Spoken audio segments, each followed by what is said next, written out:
Hey, I'm Colleen, and if this is your first time here, welcome to my channel. I talk about writing and books I've been reading. If those sound like things you are interested in, hit the subscribe button and we can hang out on a semi-regular basis. Okay, let's get to it.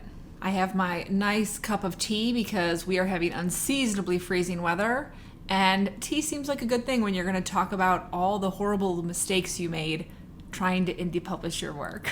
I'm going to talk about the first time I ever indie published a series, and that is actually not under the name Lucy Hudson, which I've talked about before on this channel, is another name I've written under. Years before I adopted the pen name Lucy Hudson for contemporary romance and decided to test the water of indie publishing, I did so with very little preparation whatsoever and made a ton of mistakes, which I will lay out for you here today so you do not make them yourselves.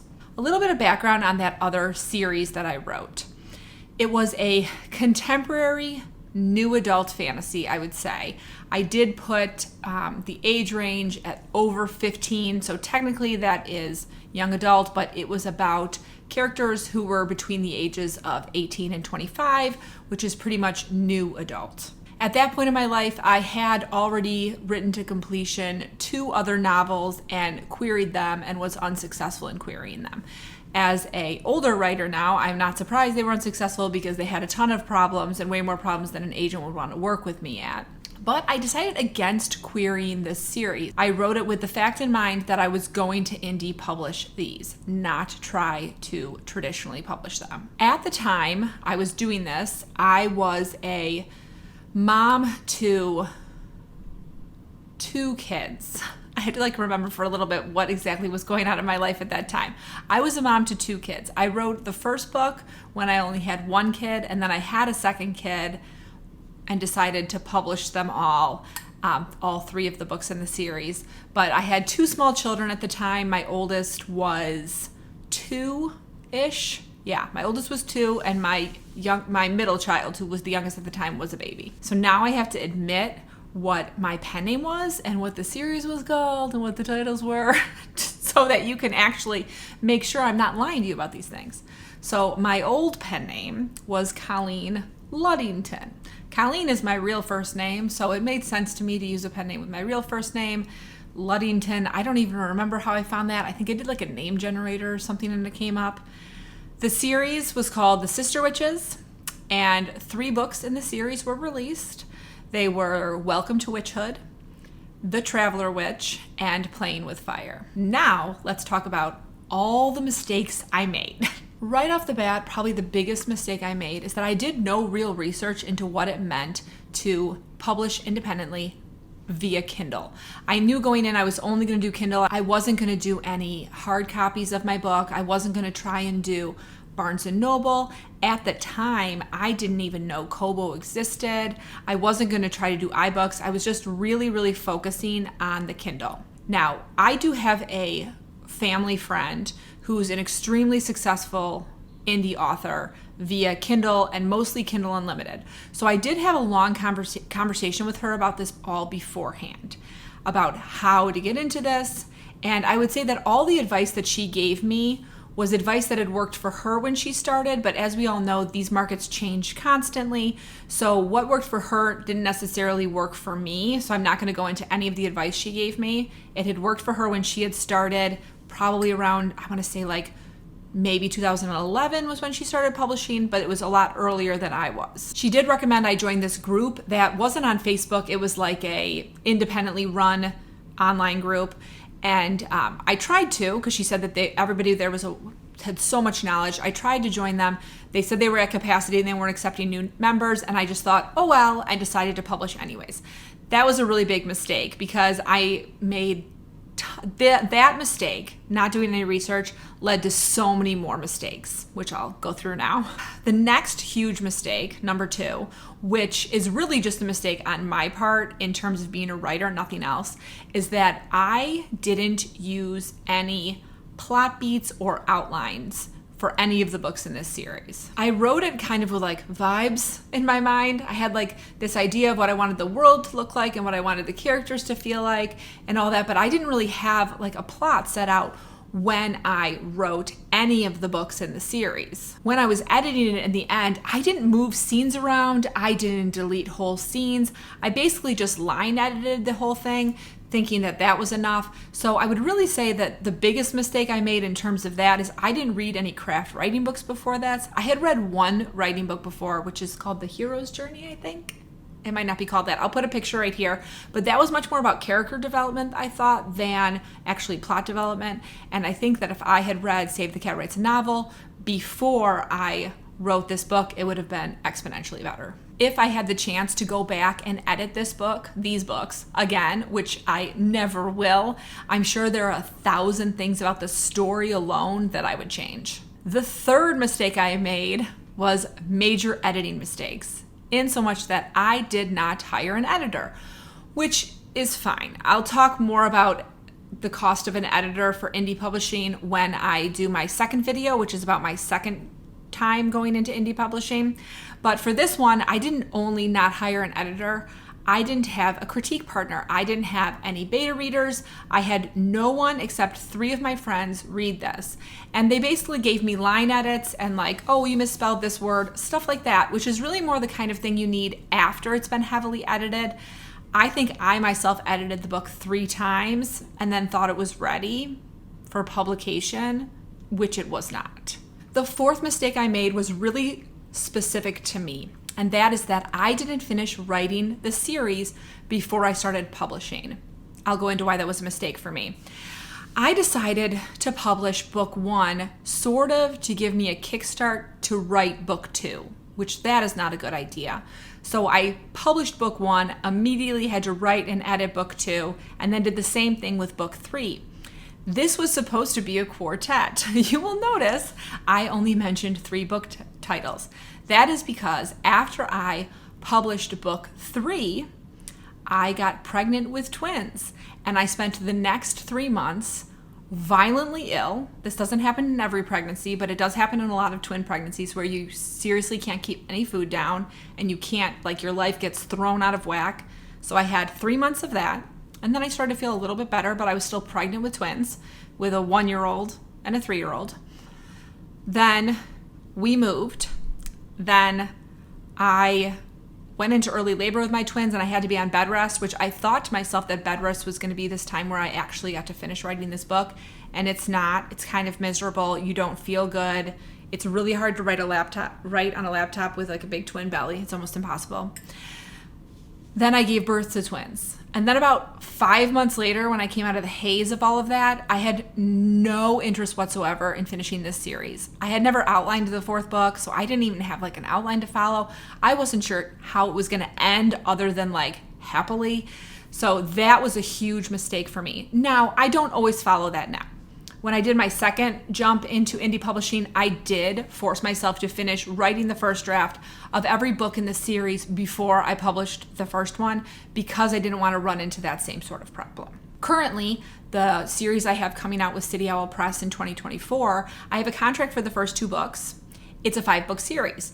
I have the first 3 written to some point. Like, they're not done, but they're written to completion. And I have loose outlines for book 4 and 5. So I definitely feel way more prepared to write those books than I ever did with this original series I wrote. My 5th mistake was that I was on no writing social media whatsoever. Now, you don't have to be on writing social media. You don't have to, but I find it very helpful. Once I joined Twitter and like got in the writing community on Twitter, that changed my writing career in a wonderful way. I met people who are great critique partners because they're also writers who write in my same genre.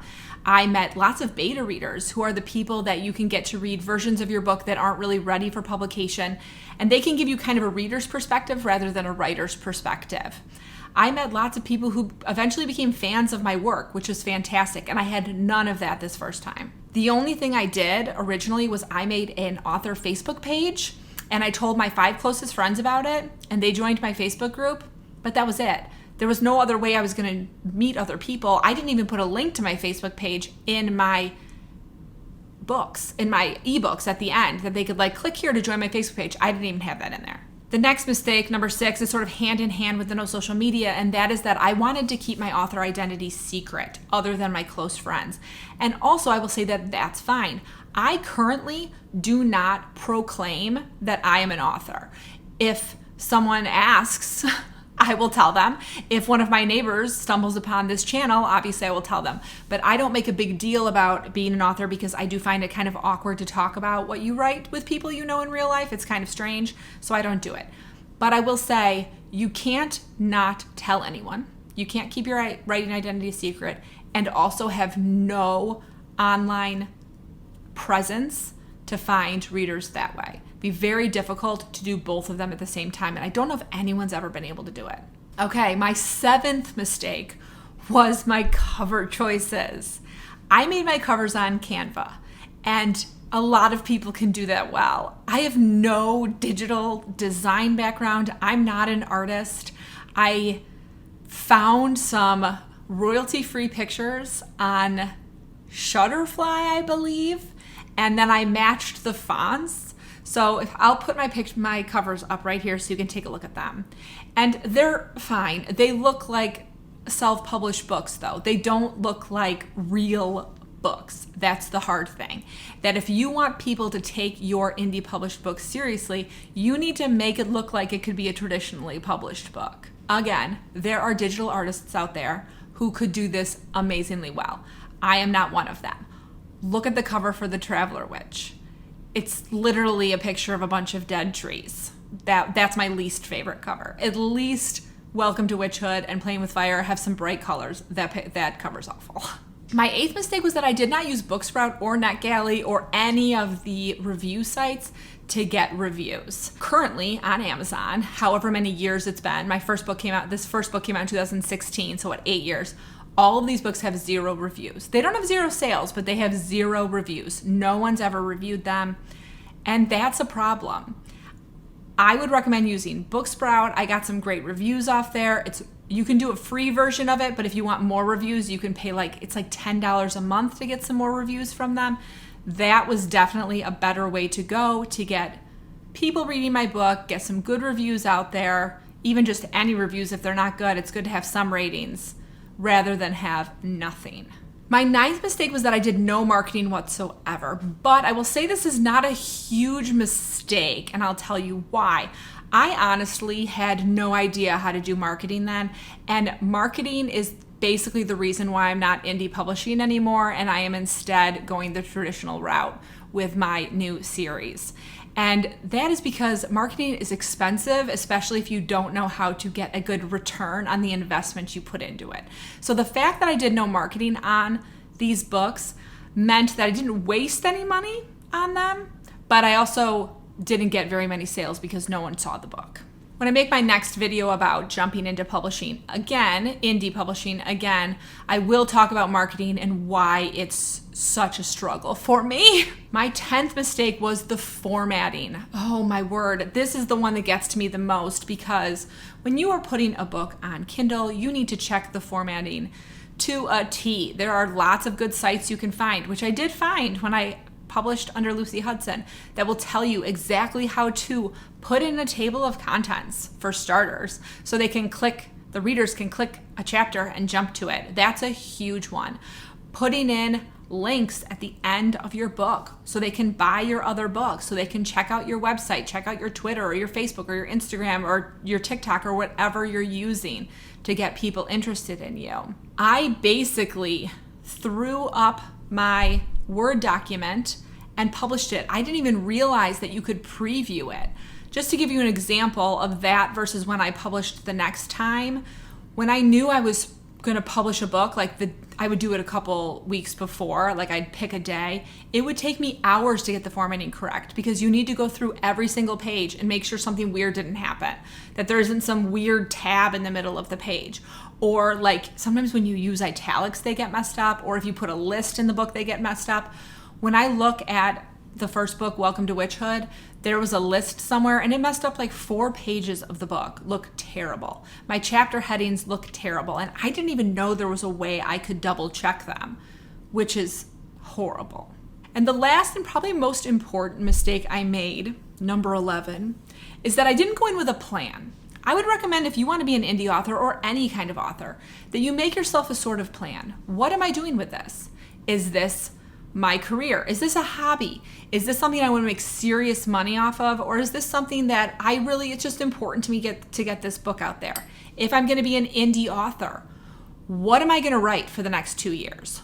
What are the dates that I want to have books finished writing? When do I want to have my final drafts ready? When do I want to publish these books? When do I need to get my cover art done? Editing, beta readers read. That is the biggest thing I didn't do, is that I basically would write a book and publish it, and write a book and publish it, and that was it. I never ever made myself a list of when I wanted to get things done, what my plan was. I had no plan. It was just this hobby that I was doing willy-nilly and basically doing terribly. I would recommend that if you are going into indie publishing or traditional publishing, make yourself a list of goals. And they don't have to be goals that you hit. Make yourself a schedule, and it doesn't have to be a schedule you'll hit. I'll be honest, my second go at indie publishing as Lucy Hudson, I was supposed to write a 30,000 Christmas novella April of 2020. It didn't happen because life doesn't always follow your schedule, but sometimes it does, and sometimes you can get things done on time, and sometimes you just have to redo your schedule. But having a schedule, having your goals, having these markers you hit for dates is very important to keep yourself on track towards the goals you want to hit. All right, who wants to hear about some bright sides to this series?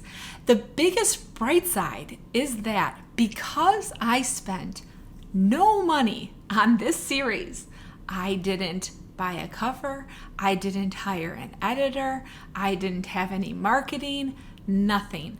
I actually made money, which is kind of crazy. And in my second time in indie publishing, there are a couple books I did take losses on.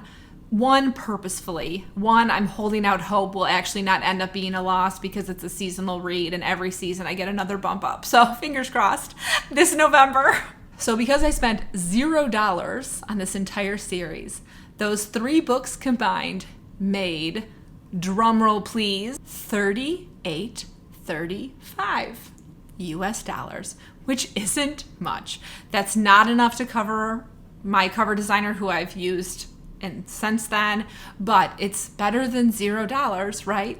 If I could go back in time, what would I change about this series? And the answer is nothing. I would probably just not publish it, maybe. Honestly, when I look back at these stories, they were stories I wanted to tell, but they really weren't worthy of an indie book publication. These were the kind of stories that I could imagine I could have put up on like Wattpad, which I don't use, or I don't know, like the rules on, what's it called? AO3, you have to use other characters. But I feel like if I had written this and been like, oh, the hero is inspired by insert actor, that I might have gotten a small following on some of those like fan fiction-y type sites. But I wouldn't go back and spend a ton of money on marketing or buy covers or do anything really differently because I just don't think the merit is there for those books. I would maybe have worked on them a little bit more and released them sort of like a serial with a newsletter. That might work. I will say I learned a lot doing this. It didn't make me want to be a full-time indie author. It did sway me towards being a part-time indie author for a short time, but all of my experiences with being an indie author have pushed me very further towards traditional publishing because there are just certain aspects of indie publishing that I'm not good at, that you really need to be good at if you want to be successful in the indie field. I hope you found some useful information in this video that will keep you from making the mistakes that I did. That is the most important thing, that not just me, but we all learn from it. If you made it this far in the video, thank you for sticking around, and throw me a pen emoji in the comments so I know you made it all the way till the end. And as always, I hope you are in the middle of a good book, about to start reading a good book, or about to start writing a great book. See you soon.